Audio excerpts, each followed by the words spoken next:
Les commissions thématiques sont une occasion de rencontres et de discussions pour construire des dynamiques partenariales, recueillir les points de vue, connaître les missions de chacun en lien avec l'enfant et ses parents, harmoniser et mutualiser des pratiques éducatives, des savoirs et des idées.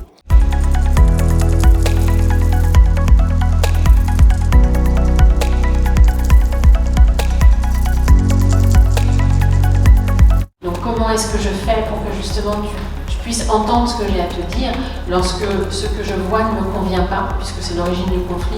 Donc les enfants sont accueillis et chaque animateur, les gens investis dans les espaces éducatifs ont les outils de la discipline positive qui sont des activités à faire qui développent spécifiquement ou la coopération, ou la communication, ou l'empathie, ou la recherche de solutions. Lors de cet atelier, les partenaires ont pu discuter de différentes pratiques professionnelles ou activités à mener avec les enfants ou les jeunes afin de développer leurs compétences psychosociales, allant de la gestion des émotions à la capacité à être en relation, à gérer les conflits, développer un esprit critique ou encore avoir confiance en soi.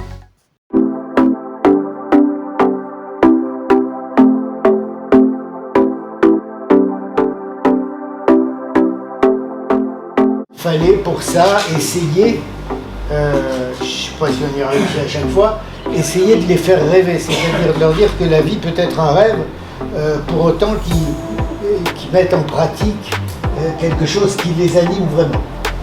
Les cités éducatives dynamisent aussi ce partenariat et permettent de rencontrer plein de nouveaux à chaque fois. Il y a des psy-UN pour le premier degré et pour le second degré, nous on a une spécialité vraiment sur le conseil en orientation. Les échanges ont permis d'évoquer les freins rencontrés par les jeunes dans leur choix d'orientation et dans leur insertion professionnelle, ainsi que la manière avec laquelle chacun des partenaires les accompagne. Ont été évoqués également des outils mobilisables par tous et qui seront mis en ligne sur le site de la cité éducative.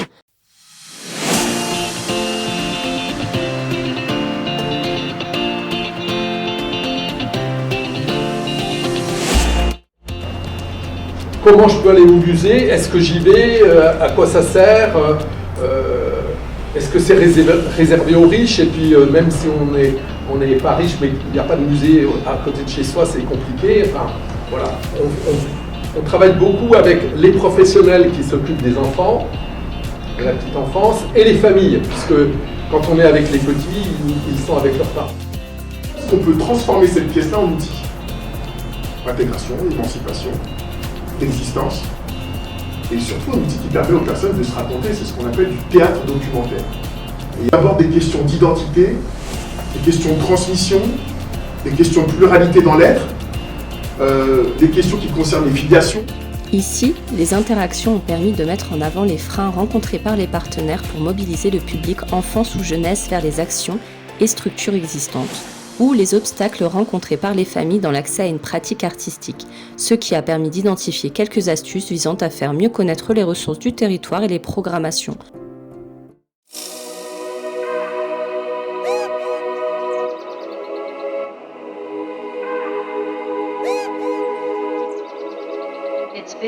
Justement du dépistage.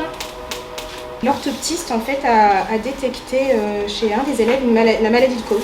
Les stades précoces de la maladie sont généralement asymptomatiques et l'évolution est variable. En fait, grâce à ce pronostic du coup, pour cet enfant, c'est ce qui lui a permis du coup, de sauver un de ses yeux. Dans une bienveillance, ça veut dire donc celui qui a quelque chose à partager, une douleur, une joie, enfin, la partage. S'il ne souhaite rien partager, c'est très bien aussi. Enfin, voilà, c'est le temps d'accueil qu'il réclame et qui est vraiment indispensable parce qu'ils se sentent valorisés. Ils ont besoin, on sent vraiment qu'ils ont la pression du regard des autres. Ça c'est vraiment, c'est plus que palpable. Lors de cette deuxième partie de séance, il s'agissait d'inviter les participants à expliquer les problématiques impactant la santé physique et mentale des enfants et des jeunes auxquels ils étaient confrontés.